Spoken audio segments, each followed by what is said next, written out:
আজই ডাউনলোড করুন আর এনজয় করুন আপনার পছন্দের শো। তুই এটা একদম ঠিক করিসনি। কোনটা? সুপর্ণাকে এ বাড়িতে থাকার পারমিশন দেওয়ার আগে তোর আনন্দীর সঙ্গে একবার আলোচনা করা উচিত ছিল না? আমি আর আনন্দী বাড়ির চৌকাঠে দাঁড়িয়ে শুনছি যে তুই অলরেডি ডিসিশন নিয়ে ফেলেছিস।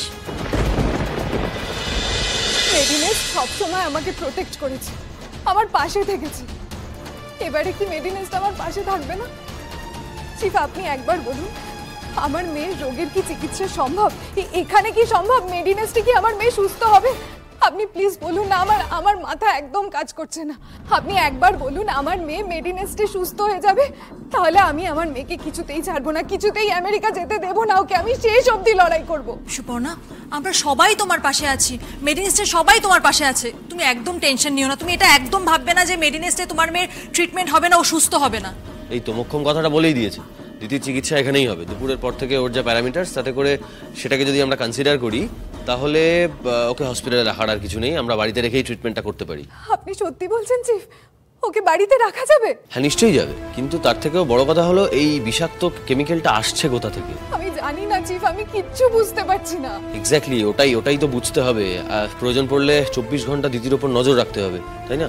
ও যেন বাইরের কোনো কিছু মুখে না দিতে পারে সেদিকে খেয়াল রাখতে হবে। প্রয়োজন পড়লে ওকে কিছুদিন স্কুল বন্ধ করিয়ে রাখতে হবে, কোনোভাবেই বাইরের খাবার ওর মুখে দেওয়া যাবে না। আমি না অনেকক্ষণ ধরে কথাগুলো শুনছিলাম, কিন্তু আমাকে একটা জিনিস খুব ভালো আছে, জানো তো, মানে ডক্টর সুপর্ণা কি 24 ঘন্টা দিতিকে মনিটর করতে পারবে?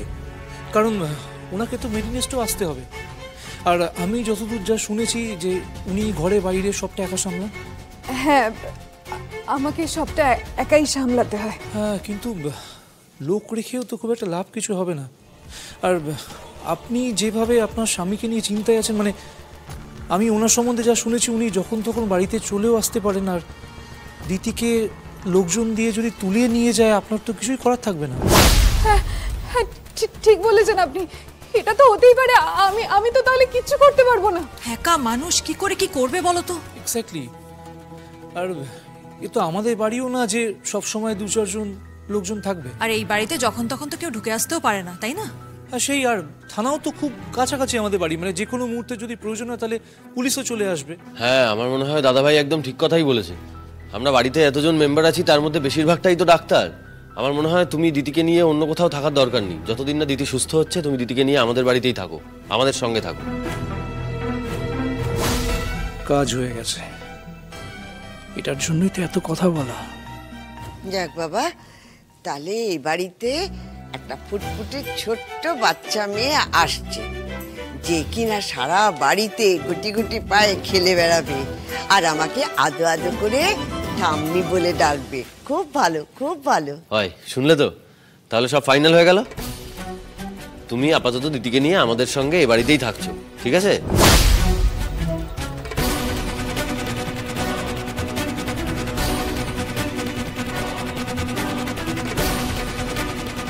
কি ব্যাপার ডক্টর সুপর্ণা, কি হয়েছে? এই তো আনন্দি এসে গেছে। ডক্টর সুপর্ণার মেয়ের ব্লাড রিপোর্টটা চলে এসছে। ওই মেয়ের ব্লাড রিপোর্টে বিষাক্ত কেমিক্যাল পাওয়া গেছে। সে কি? কিন্তু দিদি এখন ভালো আছে আনন্দি, আমি এক্ষুনি ওকে দেখে এলাম। আর তাছাড়া এমনিতেও প্যারামিটারস এখন সবই নর্মাল আছে। আমার মনে হয় না এখন হসপিটালে অ্যাডমিট করে রাখার খুব একটা দরকার আছে বলে। আদি, তুই এটা কেন বললি যে ওনারা এখন থেকে এখানে থাকবেন? মা, এটা ছাড়া আর কোনো উপায় নেই। ডক্টর সুপর্ণার হাজবেন্ড, মানে এক্স হাজবেন্ড, যেভাবে বাড়াবাড়ি শুরু করেছে তুমি ভাবতেও পারবে না। সকালবেলা তো মেডিনেস্টে চলে এসেছিল, এখন তো আবার ডক্টর সুপর্ণাকে হুমকি দিয়েছে নাকি মেয়েকে নিয়ে বিদেশ চলে যাবে। তারপর নাকি ওই মেয়েকে ভুল বুঝিয়ে মা মেয়েকে চিরদিনের মতো আলাদা করে দেবে। আনন্দি, দিদির বাবা একবার দিদিকে নিয়ে যদি আমেরিকা চলে যায় না, আমি আর দিদিকে দেখতে পাবো না, ওর অব্দি পৌঁছতেই পারবো না। আমিই বলেছি ওদের এখানে থাকতে। আসলে আমাদের বাড়ির কাছেই তো থানা, সিকিউরিটির একটা ব্যাপার আছে, সেটাও আমাদের বাড়িতে থাকলেই সম্ভব। আর তাছাড়া সুপর্ণা একা দিদিকে নিয়ে থাকাটা ওর পক্ষে সম্ভব হবে না। তাই আমার মনে হয় সুপর্ণা মেয়েকে নিয়ে এখানেই থাকুক আমাদের সঙ্গে।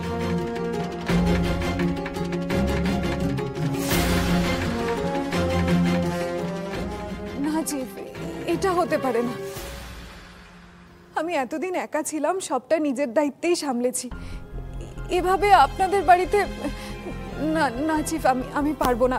আমি শুধু চাই আমার মেয়েটা সুস্থ হয়ে যাক, বাকিটা আমি সামলে নেব। কি করে সামলাবেন? মানে এই বাড়িতে না থাকলে কি আপনার অন্য কোথাও থাকার জায়গা আছে?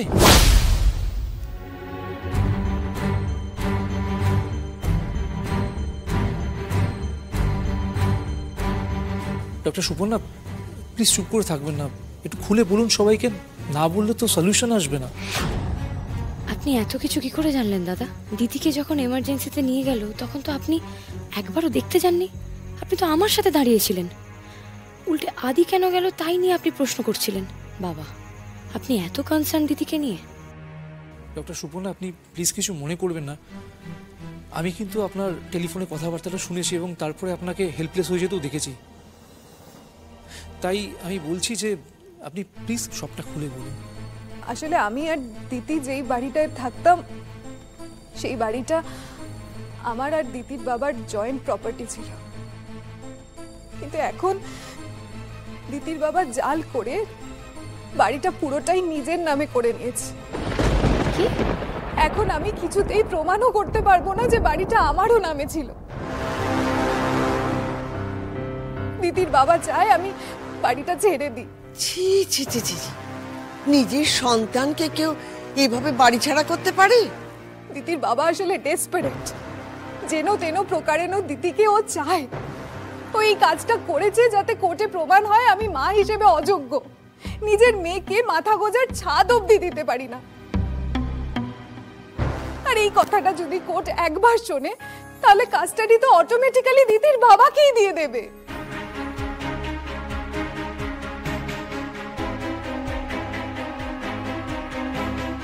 ডক্টর সুপর্ণা, কথা বাড়িয়ে লাভ নেই।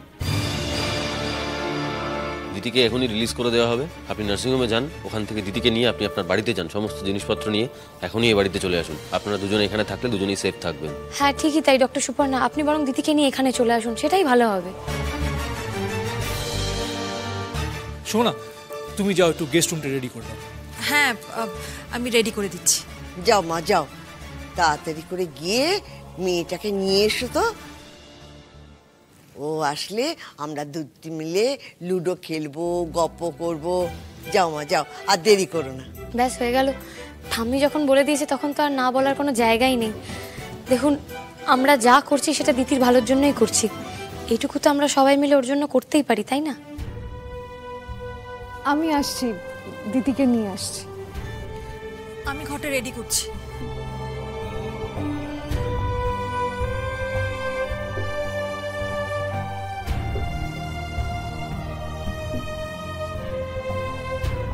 কি বিপদে পড়লো বলো তো মেয়েটা? কেমন বড়, ওর নিজের ছাদটুকু পর্যন্ত কেড়ে নিল। বাচ্চাটাকে কাজে পাওয়ার একটা জেদ। আমি এটাকে ভালোবাসাও বলবো না আর স্নেহও বলবো না, এটা জেদ জেদ। ওরা জানতেই পারছে না যে সবাই অজান্তে বাচ্চাটাই কষ্ট পাচ্ছে। আমারও তাই মনে হয়। কিন্তু আদি, তুই এটা একদম ঠিক করিসনি। কোনটা? সুপর্ণাকে এ বাড়িতে থাকার পারমিশন দেওয়ার আগে তোর আনন্দীর সঙ্গে একবার আলোচনা করা উচিত ছিল না? আমি আর আনন্দী বাড়ির চৌকাঠে দাঁড়িয়ে শুনছি যে তুই অলরেডি ডিসিশন নিয়ে ফেলেছিস।